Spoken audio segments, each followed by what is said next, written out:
The first is for Florencia. The question is as follows. How do we integrate the hypotheses children have when they become literate with the explicit teaching of letters?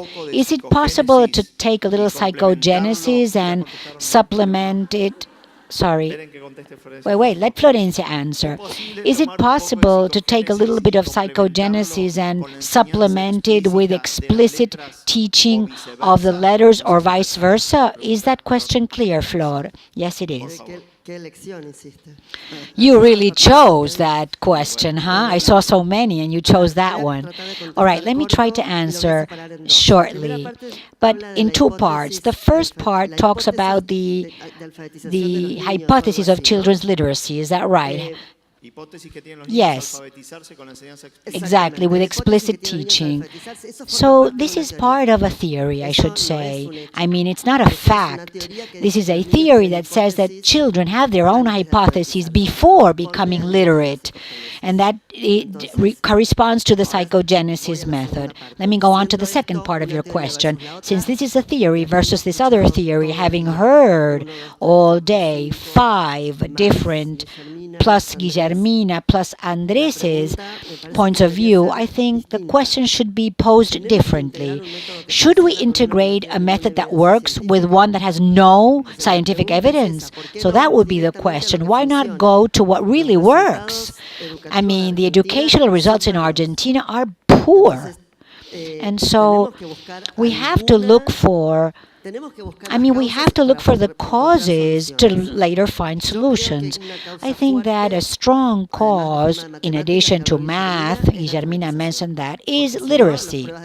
Because otherwise, a reading comprehension wouldn't be in the scores we have them. Why insist on a system that has no validation?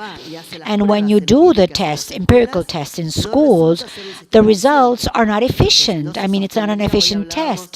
Today, no private company could actually hold on to something that doesn't work. So why do we do it educationally speaking? Overall, in a country, education is one of the pillars of our country, and it doesn't work. So to think about integrating what works with what does not work is like thinking and integrating maybe quack doctors with medicine. I think this is useless. Thank you, Florencia.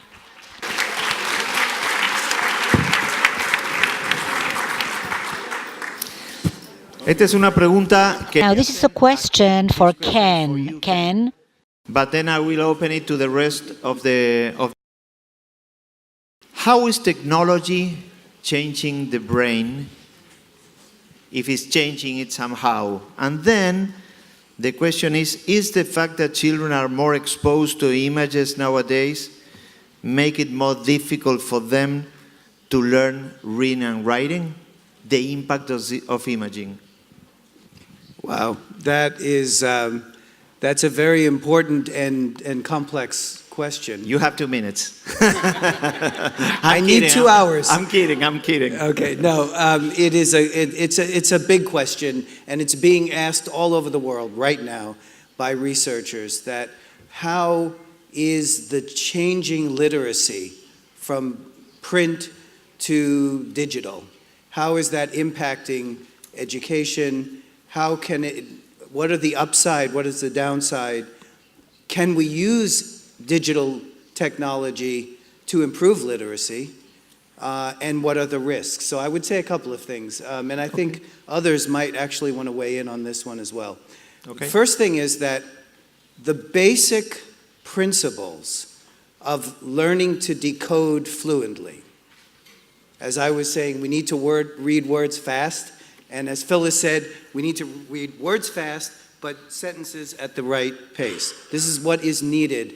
And whether you're looking on a tablet, whether you're reading a tablet with hyperlinks to pictures or not, if you can't decode the words efficiently, then you're lost. And so what this really means is the elements of good teaching, of effective literacy instruction, demand, whether you're reading a tablet or a book, that you have the same principles. So all of the things you've been hearing today that reinforce each other, the science and the practice. None of that changes because we now live in a climate where you use literacy and combine it with other skills, and you divide your attention and look at things. So I think at one level, the important thing is that the literacy is not changing in how it's brought about or what's best practice. And that's important, because there are people who just think, well, computers are here, we don't need to learn to read anymore. That's loco. The second thing is, are our children who are using more and more technology, are they worse for it in their educational outcome? And that is a very complex question. Mm-hmm. There's lots of studies going on in many countries right now, including mine, that are trying to assess this issue. For example, if you're a good reader, and that I said you have to start with good decoding, and now you're doing a social studies report, and you're able to use technology to do a hyperlink to a picture, to a definition, it sounds good. And it may well be good. But it's also the case that kids are becoming a little less strong in the habits of reading. They're surfing, they're shifting the web. So most people who are thinking about these, and I was on National Academy's report a few years ago that was looking at the issue of digital literacy and adult literacy. And the consensus of the researchers was it's a two-edged sword.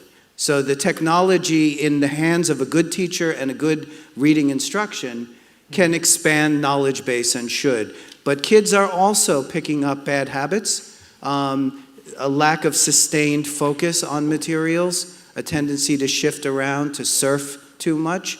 And so it seems like the safest answer for now is learning to read, and the art of teaching reading doesn't change because of digital literacy. Digital literacy and digital tools have great potential and are changing the world, and they're not going to go backwards anyway. But we need to prepare children to be able to use it in a way that's not just good for the games they play and the searches they do, but is good for language, literacy, executive function, attention, and learning. Mm-hmm. So that would be my answer. Excellent. Any other that wants to? Jay, please. Just to add one piece. Sorry, I was about to ask you, how are you dealing with technology in your school? So simpatico, huh? Yeah, go ahead. In our lower school, we use technology for instructional purposes, so we have smart boards. But in terms of the students, we are very, very parsimonious in how we expose them to laptops. And we've had a lot of parents say to us, well, there should be more technology, there should be more technology. And I made a statement to them 13 years ago that I make every year, and that is, if you can show me one significant longitudinal study that can link technology expenditures and student achievement, I'll change my opinion. I've yet to see that study. And when you think about it, with young children especially, and dyslexic students on top of that, when you press a key, every letter is the same.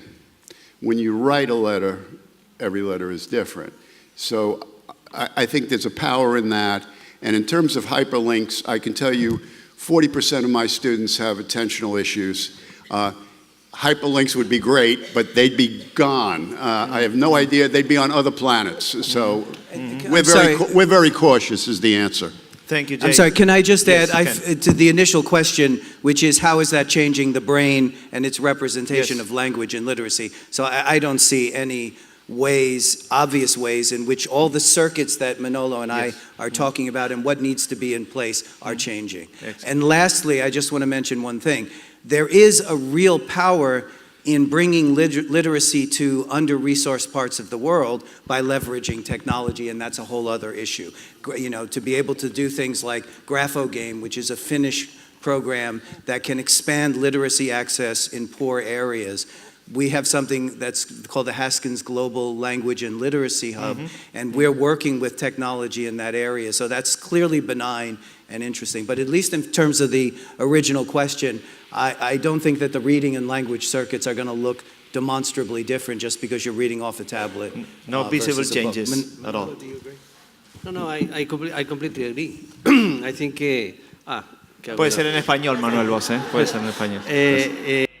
No, yo estoy de acuerdo. La I tecnología no está completely agree. cambiando Technology is not changing the circuit. What I do believe is that technology is not the technology per se, but the contents. I think that what we need to develop is contents in order to take advantage of the potential of technology. In countries where you cannot reach otherwise, this initiative of grapho game or other initiatives with mobiles for children who couldn't have the possibility to access to reading and writing could have the possibility to access to it. But we need to bear in mind that we have to be careful with technology. Technology produces good and bad things. For example, today we know that children that went to video games has a number of problems, but they develop better the peripheral vision. So it is a double-edged sword. Phyllis? If you want to respond the technology issue of the brain. Technology. Yes, please. Yes. Okay. So far, I haven't seen anything wonderful with technology for my kids, or I would say probably almost half of them have attention issues. And any teacher I don't know if you've done this. If I put tablets in the hands of 22 kids, I might as well leave the room as try to maintain their attention and teach them something. They are seductive. It is a real problem for children with ADHD. They are seduced, distracted. They're all over the place. So we haven't talked about attention and executive function much today. That affects comprehension also, just like language. The other thing we haven't talked about today is background knowledge very much. Not only words and vocabulary, but what you know, what you need to bring to reading nonfiction in order to understand it.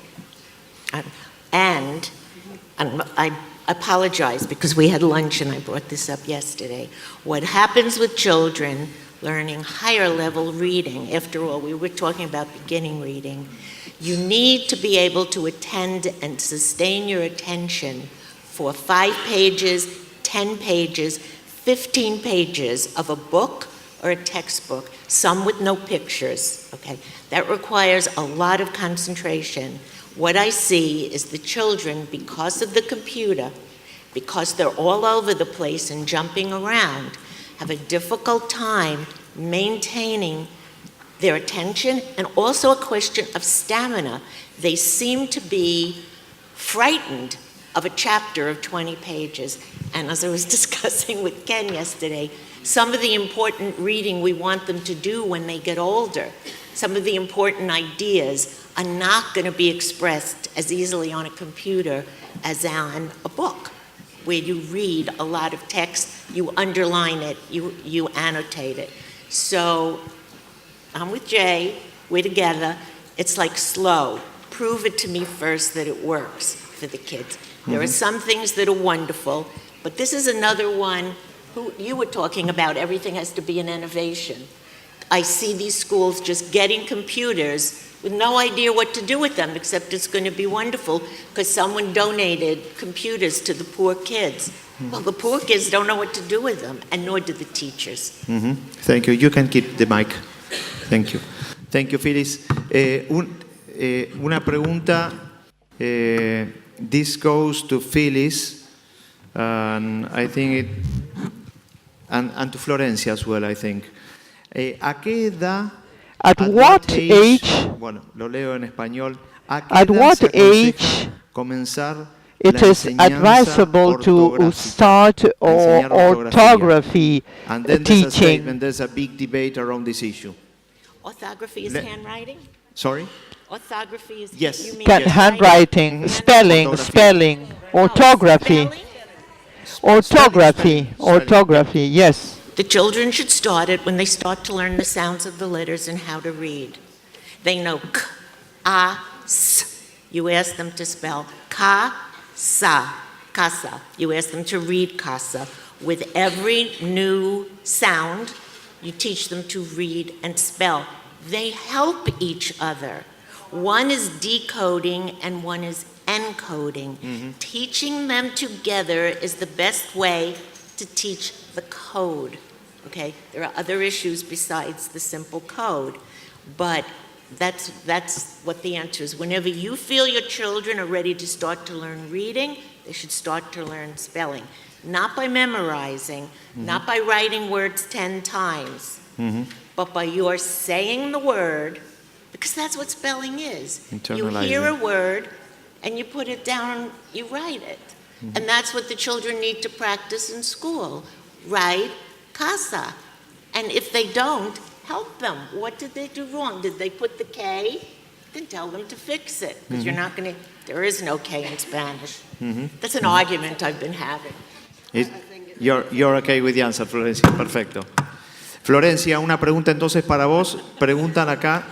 Florencia, this is a question for you. You probably don't need to answer the other one, but you will have to answer this one. What can we do with students that are already in high school and have reading comprehension deficit? Because the ideal thing is that we become aware again of how important it is to start with initial education and in an explicit manner. What happened with those that escape that initial education and they have no treatment and they come to high school with a problem? In Argentina, 40% of students are in that condition. It is very difficult. You can work on that. We should work on that. But these are deficits that have been there for many years, with bad practices that have already been incorporated, with very use of connectors, with poor use of cohesion. And this is very complex in a 14 or 15-year-old student to start working with very simple material or short materials, because they say that this is too easy. But when he is told to, or she is told to write a paragraph, they don't use any connector. They use and or then and no punctuation mark. So, but we need to work this.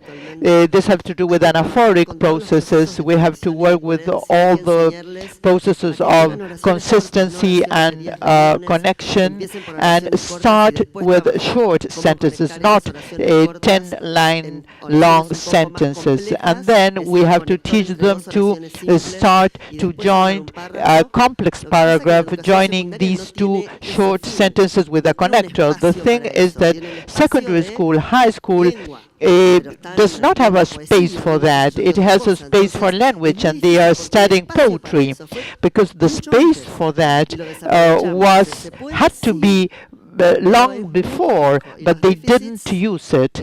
So you can do it, but it is very complex, and in general the deficits extend in time. This goes to Ken and Manuel. Are there any brain activation difference between children associated with poverty? Sí, 2 minutes. 2 minutes. Sí. 2 minutos. Sí. Sí. Excelente. Esa Vamos a era la otra pregunta.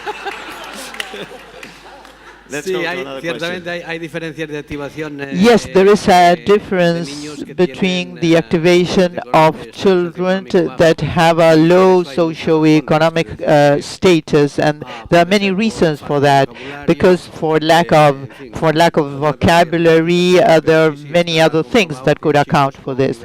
But it is proved that children with low socioeconomic condition are hypoactivated compared with other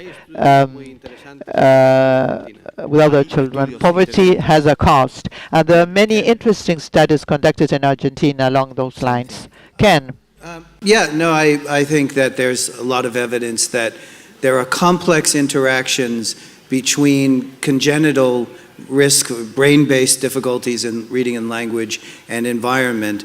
There's work by Kim Noble and Martha Farah that showed that this important area we were both talking about for rapid word recognition, that you can sort of separate. You see overlapping, it's mostly overlap, same sorts of effects, but you can sort of separate them a little bit. And there's one other thing, of course, that children who come from deprivation, as I was saying in my talk, often show heightened stress, arousal, that affects executive function, self-regulation, and all of this is adding problems in the circuit that come from stress and poverty that are in a way separate from kids whose problems are mostly language-based learning disabilities. So there's a lot of overlap, there are some separability as well.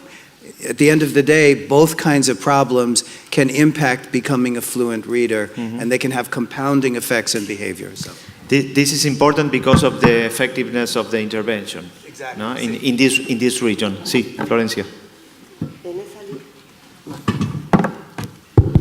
Me parece que eso es fundamental. I think that this is central, but it is central to understand that in our country that poverty couldn't be an excuse. I don't say this because what you said, I'm telling this to my country. The fact that we have a high-risk population is telling us that we have to tune up our methods to teach these students. With better methods, they also will be able to learn better. Precisely that. It's not that they cannot, because if you start to justify that he does or she does not learn because it is a vulnerable population, they don't learn because they are a vulnerable population and we are not good teachers. If we are good teachers, no matter if they are a vulnerable population, they will learn anyway. I just want to say something else about the poor schools, because we've been talking so much about reading, and I know you know it, but I just want to say it anyway. The poor schools are often overcrowded. They're often understaffed. Yes. So I'll go into a school and I'll say, well, we'll divide the class in half, but there's nobody to teach the other half. There's one teacher and 30 kids. They're often they don't have materials, okay? And the teachers are in this terrible position no matter what you want to teach of. And then you have the problem of the children not coming to school and the attendance issues. So there are a lot of very complex issues, and they fall most heavily on the poor. There's no easy answer. Decoding is not going to solve all of these problems, but at least it's one small piece we know and we know works. So if we could get it into the poor schools, it would be a step in the right direction. Then you have to get the kids to school. Then you have to get them books to read. If there's no books to read, there's no point teaching them how. Libraries. If I could just add one thing. Yes. Poverty is an issue, obviously a significant issue. You talk about children who don't want to come to school and who have met with failure. I have 908 kids this year, all of them who have met failure, all of whom have been made to feel stupid by well-intentioned, ill-informed people. If we can teach them, you can teach kids who are in poverty. Thank you. Jay, keep the mic, please, because I think all of us want to know all the schools you're working with to learn how to do the exact same thing that you're doing in your school. Well, Are there many? yes. We have a teacher training institute where we teach. Phyllis is an instructor in our program. Ken has lectured at our program. And we've had people from around the world come to the Windward Teacher Training Institute to learn the methodology that we use and the research-based practices that are effective for us. Excellent. So this connects perfectly with the last question for all of you. Could we have teachers that are experts in literacy? Is it possible, and how? Could we have teachers specialized? Do you have specialized teachers in alphabetization? Sí, por supuesto. Of course, we should have teachers that are specialized in teaching to speak. It's not the same to teach maths, and it's not the same to teach science. This would be part of a teacher's training. literacy, how you can teach students to write and read. And I want to come back to the first questions, because one of the discussions between psychogenesis, people who follow psychogenesis say that we lose the motivation of children, and what we do is a training system. Neither is more motivating for a child to come back home and tell their parents, look what I learned today, how I learned to read today. So the best motivation for children is having a good teacher that teach students how to read. This does not mean that you don't read stories. It's not only that we are using structured texts. So it's not the same reading to the children than working on literacy. Absolutely. The answer is yes. You can train. Phyllis showed that to us today. If the system is well designed, anybody can apply this. It's not an unknown system. It's know that we have to go to NASA to implement it. It's something that can be easily implemented with teachers, and teachers can easily learn to implement this method. So right now, Guillermina is right there. We can make up a program, and we can commit to design a program led by Windward to be implemented in Buenos Aires in order to have a small space, a small area where we can start doing this. Why not? If it works, why not? Well, the final minute, just to have just last word from each of you. Just one word, just one final thought. Well, my final thought. Yes, it's okay. It's okay. My final thought, which isn't very sexy at this hour, is where's the nearest bar? But no, I'm just kidding. It's not a bad idea, though. As I was listening to all this, there was so much I wanted to tell you, is that there is a connection between teaching reading and teaching writing, composition, writings, and that not doing more than having children free write with terrible spelling and handwriting and write about whatever. And it's a very powerful way to teach the syntax, these sentences that with the but, because, and so, and things like that. So it's something for the next conference to hear about how important not only spelling is for teaching beginning reading, handwriting is for beginning reading, but also composition is for teaching even higher level reading. So it gives you something to look forward to. Mm-hmm. Excellent. Thank you, Phyllis. Jay, a final thought? My final thought was a pleasure to be here. It's a pleasure to have all of you here. I asked you to stand up to exercise. I'd leave you with the thought that I tried to impress upon you about how powerful you are. Now it's time to stand up for your students. Thank you. Beautiful. Thank you, Jay. Flor? Nada, yo...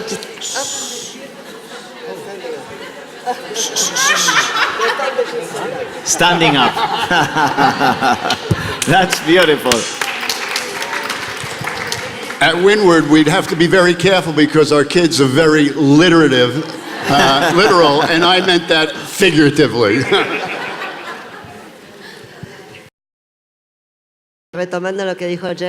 Going back to what Jay said, it's a pleasure to participate here, but also it's a pleasure that so many people attended this meeting. We know that many of you are teachers, and this is very important. For me, the most important thing is the idea of having a method. There are things that can be done in different ways, but there are other things that it is better to have a system, a method. And if a method or a system works, let's use it or try to look for another one that works instead. but not using not to use things that are handy or things that are not expensive, things that are very simple to use, are very user-friendly. It's a shame we lose that opportunity. Don Manuel.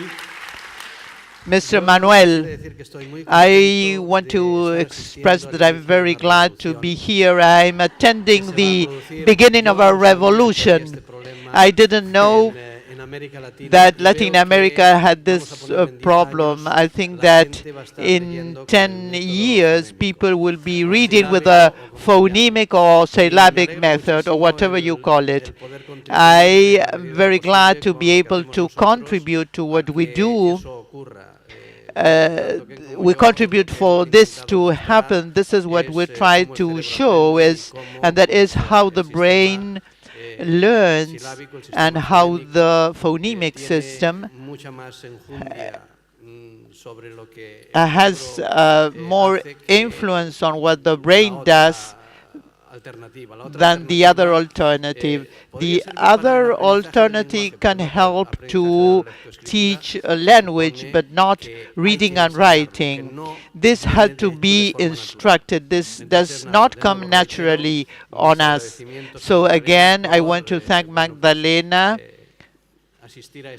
for inviting me to be present in that revolution that I'm sure will occur.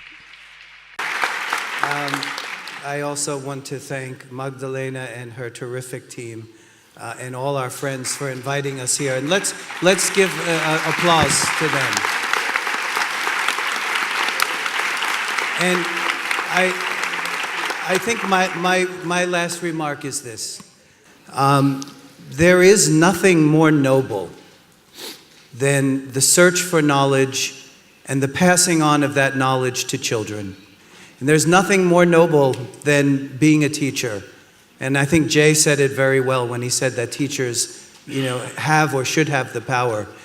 What I hope you can take from today is that in order for us to do better for children, we actually need to work together. Not just researchers telling you things, but listening and working in partnership. Education, research partnerships are crucial.